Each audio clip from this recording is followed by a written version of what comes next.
ये जो मौजूदा सूरत हाल है कि एक तरफ से ये कि मुज़ाकरात का अगला दौर होगा, फिर दूसरी तरफ से ये कि आबनाए हरमुज़ खोल दी जाएगी, फिर एक तरफ से ये कि अच्छा इन्होंने खोल दी है तो बहरी नाकाबंदी जारी रहेगी, अच्छा बहरी नाकाबंदी है तो फिर भी मुज़ाकरात होंगे, नाकाबंदी में जहाज आते जाते जो है उन पे नजर रखी जाएगी, आज जहाज पकड़ भी लिया जाता है, फिर खबर ये आ रही है कि डेलीगेशन आ रहा है।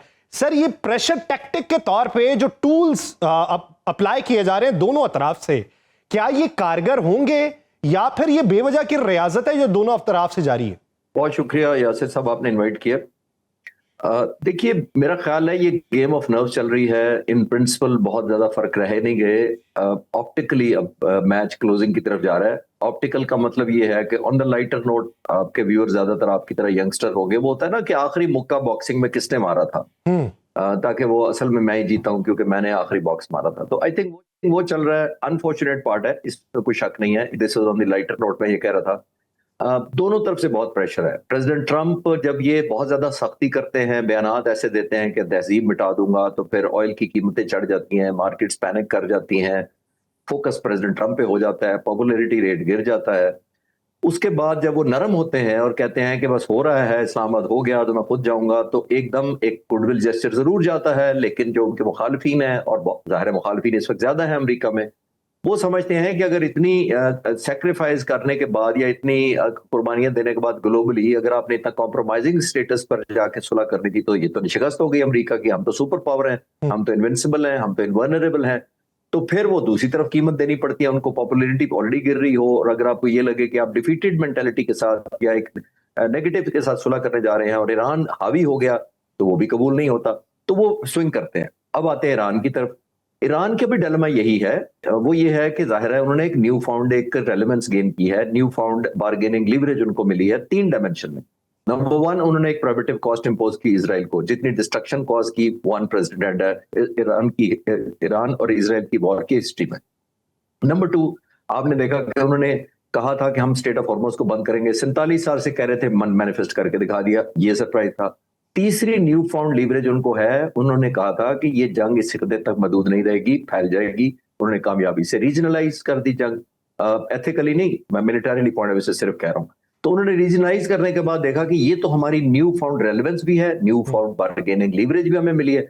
वो चाहते हैं कि हमें समथिंग लुक लाइक विक्ट्री नहीं होनी चाहिए जैसे प्रेसिडेंट ट्रंप ढूंढ रहे हैं, हमें विक्ट्री है हमारी। तो वो जाहिर है बार्गेन करने। दूसरा एक और प्रेशर भी है ईरानी हुकूमत पर भी ये है कि उन्होंने देखा कि मुजाहरे हुए थे दिसंबर जनवरी में, आपको याद होगा, एंटी गवर्नमेंट, वो लोग भी जाहिर है उनको भी बताना है। और जो प्रो हुकूमत है, जो प्रो गवर्नमेंट है, जिन्होंने बहुत massive out of the way support दी, कुर्बानियां भी दी, डिस्ट्रक्शन हुई, 49 लीडर शहीद कर दिए गए, साइंटिस्ट 19 एलिमिनेट पिछली दफा शहीद कर दिए गए थे, पिछली दफा 37 लीडर शहीद कर दिए। इतने लोगों ने जब कुर्बानी दी है, तो ईरानी लोग चाहते हैं कि meaningful, measurable, verifiable and proudly carried forward एक सिंबल नहीं होना चाहिए, एक विक्ट्री होनी चाहिए। और दूसरा, एक हाई डिग्री ऑफ एश्योरेंस होनी चाहिए कि आने वाले वक्तों में प्रेसिडेंट ट्रंप या इसी नाम का कोई और सदर वो आकर ईरान पर ये कह के नहीं हमला कर देगा कि मुझे अब याद आया कि तुम्हारे पास तो न्यूक्लियर एनरिचमेंट भी है, जज और जूरी वो ना हो, एक वेरीफाइबल मैकेनिज्म होना चाहिए। तो आई थिंक ईरान की अपनी ऑब्लिगेशन है, प्रेसिडेंट ट्रंप की और अमेरिका की अपनी ऑब्लिगेशन है। तो आई थिंक इसी वजह से ये, जैसे मैंने पहले जुमले में कहा था कि लास्ट पंच किसने मारा है, वो हो रहा है।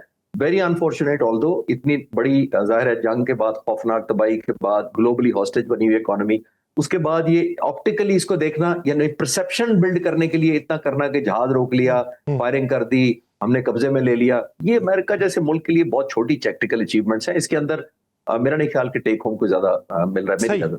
ठीक। अच्छा, मेरा सवाल चिश्ती साहब सर आपसे है कि आप क्या समझते हैं कि अभी जो आपने कहा कि लास्ट पंच का इंतजार किया जा रहा है, तो वो लास्ट पंच से ये निकाल दें, फिल वक्त वो पुरानी गुजारिशात, पुरानी शराइत के ऊपर चलें कि जो दोनों अतराफ से दी गई थी, उसमें से अभी किसी का भी आप तज्जिया ले लें, किसी की भी खबर ले लें, ये जो बैनुल-अक़वामी मीडिया भी दे रहा है, उन्हें भी असल नहीं पता कि अंदर कितनी बार बात हुई और टेबल के ऊपर क्या बातचीत हुई है। एजम्पशंस के ऊपर ज्यादा हो रही हैं या फिर हालात हाजरा को देख के हम जो है उसका तज्जिया कर रहे हैं। आप क्या समझते हैं कि दोनों अतराफ में वो विन विन सिचुएशन वाली चीज कौन सी हो सकती है? देखिए, दोनों की अपनी अपनी बैकग्राउंड है, जाहिर है अपनी अपनी स्ट्रेंथ है। जो पिछले सवाल के जवाब में मैं अर्ज कर रहा था कि अमेरिका सुपर पावर है, उसने कहा जी हम तो इनविंसिबल हैं, अनचैलेंज्ड है, इनवनरेबल हैं। तो अमेरिका को अपनी मिथ या माइट जो कि जेन्युइन है, कोई फॉल्स नहीं क्रिएट किया, सुपर पावर है, इसमें तो कोई शक नहीं है। अब उसको कंपैटिबल एक ट्रॉफी चाहिए अपने साइज के हिसाब से, अपने उस कन्विक्शन के हिसाब से, या अपने जो स्पोर्ट्स गोल सेट किए थे, चाहे वो बड़े फ्लूइड रहे, चाहे वो गोल पोस्ट चेंज होते रहे, चाहे वो रिजीम चेंज था या फुट ऑन ग्राउंड था, न्यूक्लियर एनरिचमेंट थी, उनको कुछ ना कुछ चाहिए। अब मैं एग्जांपल के तौर पे अपनी बात को सपोर्ट करने में कर्ज कर देता हूं। जैसे प्रेसिडेंट ट्रंप ने या अमेरिका ने अभी अभी कहा जी हम तो न्यूक्लियर डस्ट भी वापस अमेरिका लेके जाएंगे। ये न्यूक्लियर डस्ट से अमेरिका ने कुछ नहीं करना, उस न्यूक्लियर डस्ट का एक वॉर ट्रॉफी के तौर पे पेश करना है कि 47 सालों से प्रोग्राम चल रहा था न्यूक्लियर, या 25 सालों से चल रहा था, अब हमने यहां तक किया कि हम न्यूक्लियर डस्ट भी उठा कर ले आए। और लोगों को ये हम बताना भूल जाते हैं अक्सर कि ये न्यूक्लियर प्लांट और सारा एनरिचमेंट लगाया किसने था? ये अमेरिका ने लगा कर दिया था, शाह ईरान को लगा कर दिया था, आयतुल्लाह खुमैनी से पहले लगा कर दिया था। और उसके बाद जाहिर है जब आयतुल्लाह खुमैनी आए, सारा बंद हो गया, सारा अमेरिकन एड, तो फिर उन्होंने नॉर्थ कोरिया से राब्ता कर लिया। तो ये उन्हीं का लगाया हुआ पौधा है जिसको अब वो जाहिर आनी चाहिए। तो वॉर ट्रॉफी में इसलिए कर रहा हूँ कि वो मेजरेबल टर्म चाहते हैं। ईरान को जाहिर मैनिफेस्टेशन, ईरान ने जब ये किया था स्टेट ऑफ हॉर्मोज को मैं कन्वर्ट करूंगा, तो उन्होंने कहा कि ये हमारी यहाँ पहरेदारी होनी चाहिए, हम इधर से कमीशन लेंगे या टैरिफ लेंगे, वो भी वही था। लेकिन एक और दिलचस्प बात यह है कि अमेरिका इस वक्त शॉर्ट टर्म देख रहा है। अमेरिका वो मुल्क है कि ऑलमोस्ट 1798 में इन्होंने एक जंग में कूदे थे, उसको क्वासी वॉर कहते हैं जंग। वो लड़ी जा रही थी बिटवीन फ्रांस एंड इंग्लैंड। लड़ी किस लिए जा रही थी उनकी तो अलग इशू है, लेकिन फ्रांस ने कहा कि मैं ब्लॉकेड करूंगा सी का इंग्लैंड के खिलाफ और ओवरऑल ट्रेड के खिलाफ, तो अमेरिका ने आगे फ्रांस में हमला किया था।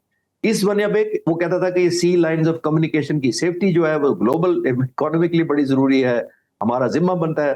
अभी स्टेट ऑफ मलाका में अमेरिकन प्रेजेंस किस लिए है? वो तो इतने 1000 किलोमीटर दूर मलेशिया इंडोनेशिया के पास एक छोटा सा एक पैसेज है स्टेट ऑफ हॉर्मस जैसा, सिर्फ इसलिए कि साउथ चाइना सी से जो ट्रैफिक आती है अमेरिका उस पर नजर रखना चाहता है।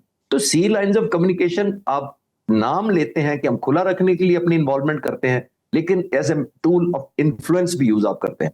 तो प्रेसिडेंट ट्रंप ने देखा कि ये तो बजाय मैं इन्फ्लुएंस करता स्टेट ऑफ हॉर्मस पर, ये तो ईरान ने कह दिया कि हम करेंगे इसको, तो वो फिर वॉर ट्रॉफी हाथ से निकलती है। तो मैंने मिसालों से ये लिंक अप करने की कोशिश कर रहा हूं कि अब प्रेसिडेंट ट्रंप पे ये ऑब्लिगेटरी है कि कोई ऐसी परसेप्शन ना बनने दे। इस वक्त सारा परसेप्शन का कंपटीशन ये हो रहा है कि ऐसा परसीव किया जाए। बाद में आप और मैं बैठकर बातें करते रहेंगे कौन जीता, लेकिन अमेरिकन प्रेसिडेंट जिस तरह ऐलान कर देंगे, जिस तरह उन्होंने कहा रजीम चेंज करवा दिया है, तो जज और ज्यूरी तो वो खुद ही है, वो समझते हैं कि ये जो रजीम जो मुश्तबा खामना ही आ गए हैं, ये तो रजीम चेंज हो चुकी है। अगर वो हो चुकी है तो स्टेट ऑफ हॉर्मोज क्यों बंद है? अगर वो हो चुकी है तो अभी तक रीजनलाइज कैसे हो गई जंग? तो ये तो एक अलग डिबेट हम करेंगे, लेकिन मेरा ख्याल ये है मैनिफेस्टेशन हो रही है ऑफ द माइट कि मेरा साइज बड़ा है, मेरा हिस्सा ज्यादा बनता है। लेकिन ईरान कहता है कि आपका हिस्सा ज्यादा इसलिए नहीं बनता कि हमने इतने बड़े माइट को आपके जिसको कहते हैं ना हिट किया है, डेंट किया है, तो हमारा भी बनता है। तो मोर ऑफ ए शेयरिंग हो रहा है, मैकेनिज्म रहता है, ऑप्टिकल रहता है, और ऑब्वियसली जैसे मैंने कहा ऑल एफर्ट कि परसेप्शन बिल्ड कैसे करनी है अपने हक में, ताकि आने वाले वक्तों में आपकी दोनों तरफ, इधर भी बाज़ारान इनकलाब को फायदा हो, उधर मैं देख रहा हूं कि बहुत सारे रिपब्लिकन लीडर्स क्रिटिसाइज कर रहे हैं कि इस जंग को रिपब्लिकन्स डिफेंड नहीं कर पाएंगे। प्रेसिडेंट ट्रंप का तो सेकंड टेन्योर है, तो आने वाले वक्तों में जब कोई नया कैंडिडेट आएगा, जेडी वैंस या कोई और आता है, तो वो आई थिंक डिफेंड करना मुश्किल होगा। और आखिरी जुमला इसके ऊपर यह है कि मेरा एक और भी एक साइड की गट फीलिंग है कि जेडी वैंस को इसलिए भी शायद लास्ट टाइम साइन ना करने दिए गए हों कि प्रेसिडेंट ट्रंप चाहते हैं कि मैं मैन ऑफ पीस गिना जाऊं, और ये ना हो कि मैं मैन ऑफ वॉर गिनूं और जेडी वैंस जो है वो मैन ऑफ पीस गिना जाए और स्टेट्समैन हो। और अगर ये एग्रीमेंट वो साइन कर देते तो 2.5 साल फिर प्रेसिडेंट ट्रंप का कैसा होना था रेलेवेंस, वो एक अलग क्वेश्चन मार्क है। सर चिश्ती साहब, आपकी एक क्लोजिंग स्टेटमेंट चाहिए कि अमेरिका को अपनी फॉरेन पॉलिसी में क्या रिव्यू करना पड़ सकता है मुस्तकबिल में, और दीगर ममालिक जो हैं जो उसके इत्तेहादी थे वो क्या तर्ज अमल अपनाएंगे? देखिए यासिर साहब, मेरा ख्याल है अमेरिका को एक बहुत लॉन्ग पीरियड के लिए, ऑलमोस्ट वर्ल्ड वॉर वन से पहले, 1920 से पहले, एक 100 साल हो गया ऑलमोस्ट, बहुत रेलेवेंस मिली। डॉलर नंबर 1 करेंसी क्यों है, उसका बैकग्राउंड हम ये जानते हैं कि 1920s में एक रिसेशन आई थी ग्लोबली वर्ल्ड वॉर वन के बाद। अमेरिका ने आउटरीच किया क्योंकि निस्बतन उसकी इकोनॉमी बेहतर थी, डायरेक्ट उसने जंग में उस तरह हिस्सा नहीं लिया था जिस तरह डायरेक्ट डिस्ट्रक्शन हुई थी, फिजिकली डिस्ट्रक्शन ना होने के बराबर थी अमेरिका की। तो वो उसने रीच आउट किया था तमाम मुल्कों को ग्लोबली और कहा था कि आओ मैं तुम्हें एक अलायंसेस बनाते हैं, हम मिलकर करते हैं, मैं एक करेंसी भी करूंगा, मैं पीस भी इंश्योर करूंगा, रूल ऑफ लॉ भी रखूंगा। तो लोगों को बहुत अच्छा लगा यूरोप और वेस्ट के अंदर कि ये एक ऐसा मुल्क आया है जो रूल ऑफ लॉ की बात करता है। फिर जब करेंसी का लेन देन हुआ तो डॉलर आगे निकल गया, आपने देखा। फिर आपने देखा कि जब अभी तक नेटो फिर 1961 में बना, वो इसलिए बना था कि element of insecurity Soviet union की वजह से क्रिएट किया गया, वो रेलेवेंस और ज्यादा कन्वर्ज हो गई। अब आके जो अनयूजुअल बात की प्रेसिडेंट ट्रम्प ने, वो ये किया कि उन्होंने कनाडा को फंड किया, उन्होंने नेटो को फंड किया, ये कह के ग्रीनलैंड पे कब्जा कर लूंगा, उन्होंने यूरोपियन यूनियन को कहा कि मुझे तुम्हारी जरूरत ही नहीं है, उन्होंने इंडिया को फंड किया, उन्होंने रूस के खिलाफ यूक्रेन को बड़ी मदद की। तो उन्होंने खुद डिस्टेंस किया यूनिलैटरली, यानी कि समझा कि मैं काबिल हो गया हूं, स्टैंड अलोन कर सकता हूं। अब गिला करते हैं, जब वो अकेले लड़ रहे थे जंग, तो उनको नेतन्याहू ने कहा कि जनाब आप तो अकेले ही वेनेजुएला प्लस कर सकते हैं, फिर गिला शुक्र शु। तो आई थिंक अमेरिका को रिव्यू करना पड़ेगा कि आप बजाय अलायंसेस बनाने के और फोर्स करने के और लीवरेज लेने के थ्रू प्रेशर, आपको एक डोमिनेंस चाहिए जो हार्ड अर्नड हो, जो दिल से लोग आपकी इज्जत करें कि आप हैं सुपर पावर, आप बड़ा मुल्क हैं, आप बड़ी इकोनॉमी है। जब आप अपने इत्तेहादियों पर दबाव डालते रहेंगे और इस तरीके से उनको ज़दोकोब का निशाना बनाते रहेंगे और बैनुल अक़वामी सतह के ऊपर सिफारती ज़ुबान इस्तेमाल नहीं करेंगे, तो फिर ताल्लुकात में बेहतरी किस तरीके से होगी?